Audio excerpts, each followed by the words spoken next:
Introduce Acharya Yeshi Phuntsok, who's the Deputy Speaker of the Tibetan Parliament in Exile.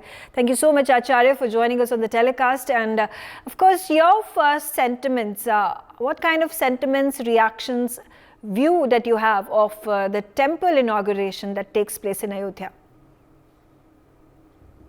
Ram Janambhumi's inauguration is a very important and it's a very auspicious, not only for the Bharat but entire the global.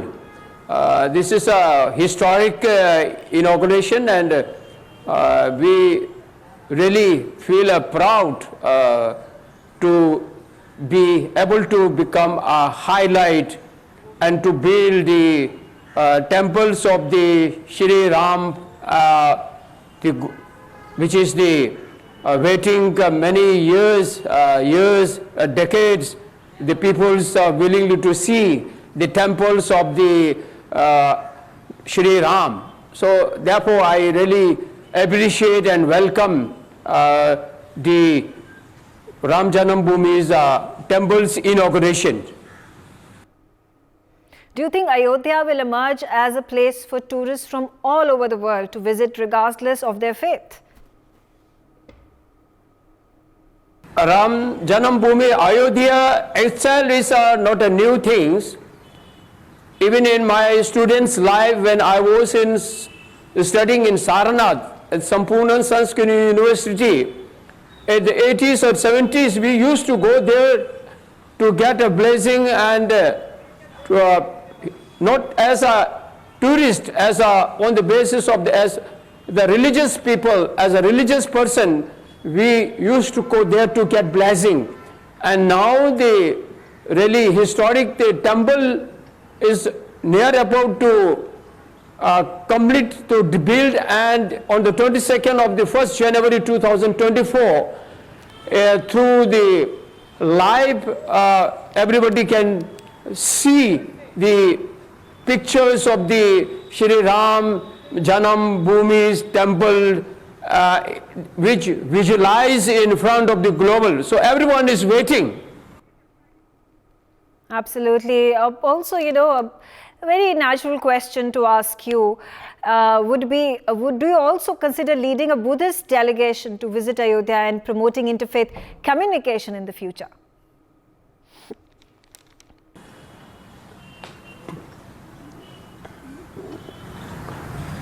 I'm going before the 22nd of the January, because the media groups of the India has invited me, and numerous religious the leaders has invited all the religious, the representative will be there on the 11th, and then 12 we have two panel discussions, and on 13 I'm coming back to Delhi. So therefore not only the Buddhists, not only the Hindus, but the Sikh, Jain, Parsi, Islamic, and then the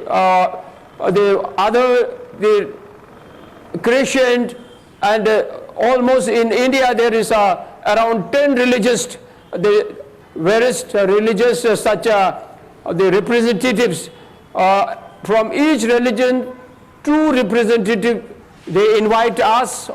So we will be there. I'm also going there, and for 3 days we are going to spend there. So therefore, before the inauguration, we have a good opportunity to go there and to see the whole the structures of the Ram Janambhumi's temple and Ayodhya, and then we have also opportunity to express our view and the thoughts and ideas about the Ayodhya and the Ram Janambhumi, particularly the temple which is already built. Absolutely. Traditionally, the temple. Understanding from you, what is your understanding of Hinduism as one of the world's most ancient religions?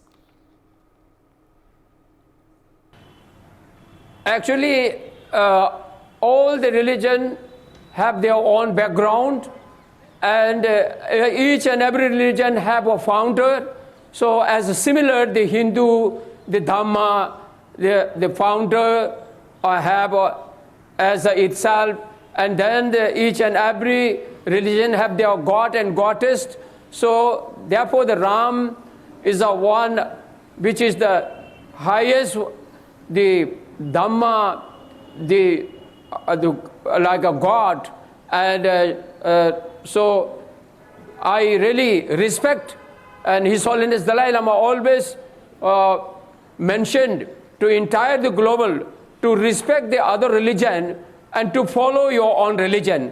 So as I am a Buddhist practitioner, as a disciple of the Tathagat Buddha, I follow the Tathagat Buddha's teaching, but even we used to respect and to honor the other religion, and also try to get many lessons, many thoughts and ideas, philosophies. Also there is a very much similarities. All the religion used to teach the non-violence and peace, compassion and harmony and kindness. So every religion teach like very much similar thoughts and idea. So if I could interrupt you over there, and I just wanted to ask you one question about how the world perceives India and particularly Hinduism, because in Hinduism there is a term called Ram Rajya. Unfortunately, it has become controversial recently because people seem to mistake it for Hindu imposition. Do you think that there is much to learn from Ramayana about good governance, models and ethics? Actually, I'm always appeal to the universal, do not go through the politics and do not play the Dhamma on the basis of the politics. The Dhamma should be keep on to remain its value of its Dhamma. So do not become make any controversial.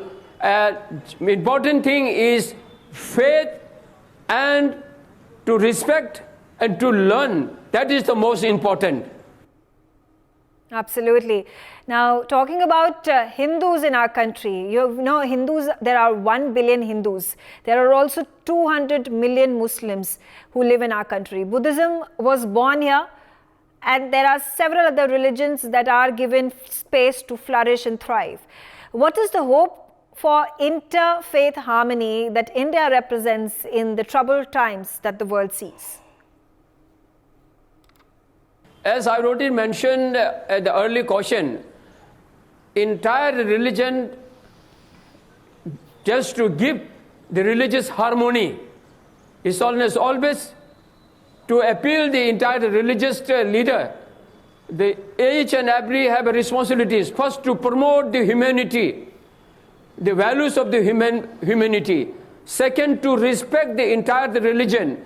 Third, the religious leaders try to bring to harmony in the universal, and that is the most important.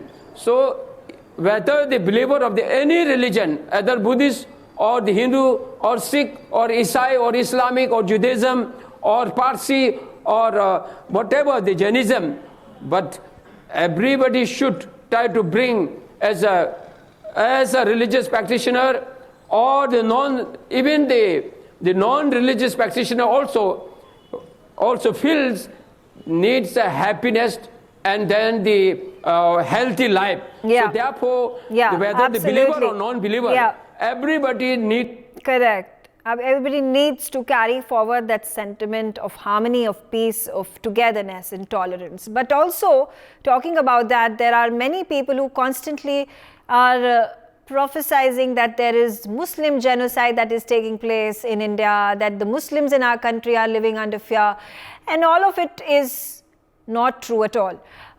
What do you make of the outside? What do you make of the view of your community, of Buddhists living in our country, of modern India? Actually, I'm not going to give any comments on all these controversial, the issues and controversial questions. They actually, you have to try to bring together, and as whatever the founder of each and every religious founder has taught, on that basis have to do the practice. Do not become a violence and do not become angers. Go through as a humanitarian, as a harmony and peace. So this is I think sometimes it like happening, but we have to go through the peace and non-violence. That is, I think, I always appeal the universal. So it do not go make any controversial by anybody. Right. Absolutely. Also, what do you think of Narendra Modi and his position in the world as a global leader? As a citizen of this universal, though I am a Tibetan, I am living in India in exile, but I am a citizen of this universal, and I born in India and I am studied in India, and they're doing our services for the Tibet movement, and then plus I am also doing according to His Holiness Dalai Lamaji's the vision. So on the we respect the Narendra Modi ji, and I have seen that Narendra Modi ji is contributing his the real energies for the nation, for the country, and for the universal. So therefore, each and every there may be some differences, but whatever the being a universal citizens of this global and being here as living in India, and I really appreciate whatever the step is taking the government of India, and that is my view. Now, there are several Hindu temples that have been built across the globe, and they are massive, they are majestic. One such Hindu temple is also going to be inaugurated in Abu Dhabi. Now, are you hopeful of a new understanding of Hinduism rising across the globe? There is many Hindu temples in the different countries and different nations, in the different region and different continent. So therefore, as many as the Hindu practitioners, Hindu gurus, we are able to outreach in the different countries, that will also very much helpful for the protections of the Hinduism. Like in Buddhist, we have many Buddhist centers in the global level, more than 10,000 Buddhist centers in Europe and America and coastal Asia and in Africa, even a different nation, Asia. So therefore, that is very important for the future of the nation, for the future of the country, for the future of the generations. So therefore, for the protections of the valuable religion, valuable thoughts, valuable ideologies. So therefore, as many as followers, new followers will come, and then they will try to bring the centers, temples. It is good. It is good for the nation. It is good for the citizen. It is good for the harmony. It is good for the peace. It is good for I think, for this survival of its culture, and that is very important. Absolutely.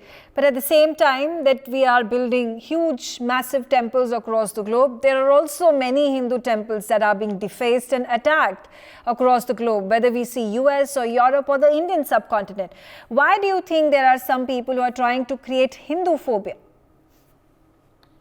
Actually, it is not right, because there's every nations, every countries, the citizens is there. If they are willingly to become any religion, adopt and follow any religion, they need some worship places. So therefore, I think even in the many other religious centers are also in India, and then the other countries and other nations. So this is similar. This is not new things. And can India, as you feel, can lead the world in organizing interfaith conferences promoting global harmony and peace? It's very important, because for the last 3 years, I was really participated in many interreligious conference. Many of our Indian the Christian friends the Islamic friends, Hindu friends, the Jain friends, they organize numbers of numerous interfaith and interreligious conference. And then the Indian Minority Commission, we have the Minority Commission, we have Indian Minority Commission. And then Buddhist, His Holiness Dalai Lama has asked many of all these religious leaders try to organize as many as the interreligious faith. His Holiness has first time organized the interreligious faith in many times in Delhi and other places.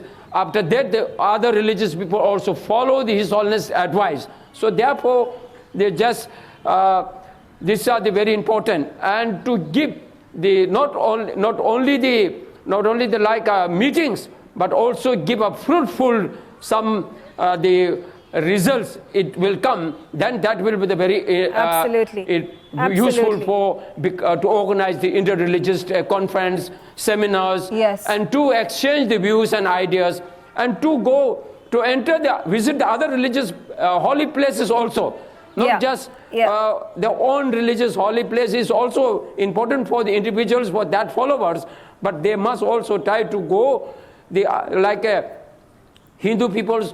They must go to the holy places of the Christianity, Islam, and then the Buddhist, and then Jain, and then Parsi. Even the other religious people also must to visit the like other religious holy places. It will become more come and more close.